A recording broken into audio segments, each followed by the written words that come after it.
고기자반감센터 특별 성명입니다. 론사 검사 윤석열 대통령의 만행. 어제 심우정 검찰총장 후보자 청문회 간창인 9월 3일 오후 5시 47분 이창수가 지휘하는 중앙지검 반부패 일부는 두 건의 론사 사건을 각각 통보해 왔습니다. 하나는 비금융죄력자인 론사가 국유재산인 외환은행을 강탈하여 4조 7천억의 이익을 남기고 탈출한 일명 불법 매각 사건입니다.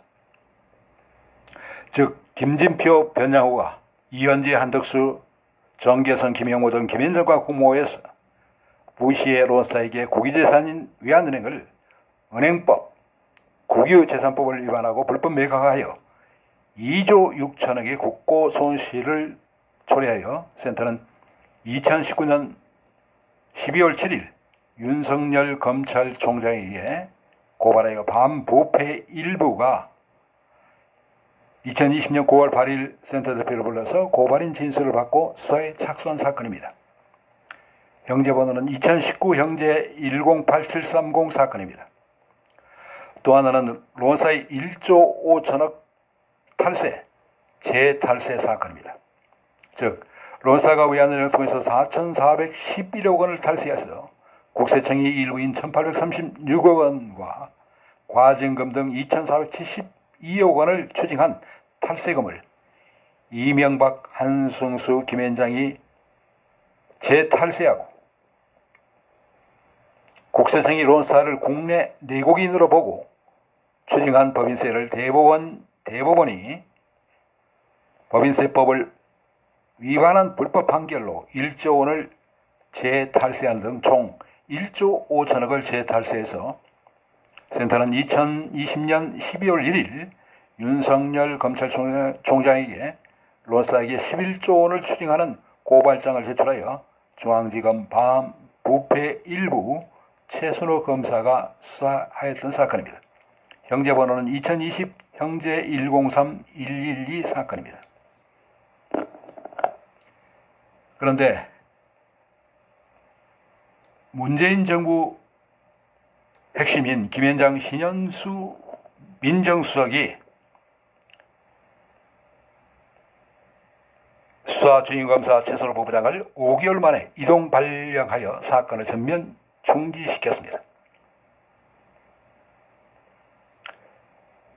그런데 론사 사건은 국제상사소송이 현재 진행 중이고 스티븐 리가 미국에서 잡혀서 한동훈 법무부 장관이 범죄인으로 청구를 해서 아직도 끝나지 않은 사건입니다. 그런데 론사의 공범 한덕수, 한동훈, 김주현 등 김현장 세력이 윤석열 정부를 장악하여 국익 포기의 만행을 자행한 것입니다. 이 사건 처리는 김현장, 김주현을 민정수석으로 임명하기 전 김현장의 음모가 시작되었고 지난 7월 말경 센터가 론사 사건에 대해서 한덕수, 조희대 등을 추가로 고발한 사건, 즉 2023 형제 66127 사건 중에 외환은행 법원 재탈세의 시효 만료와 관련해서 1개월 이내에 재정신청을 할 수 있도록 되어 있기 때문에 재정신청을 하였으나 중앙지검 형사 7부가 미루다가 지난 8월 24일 각하 처분을 하는 등 조직적으로 이루어지고 있는 것입니다.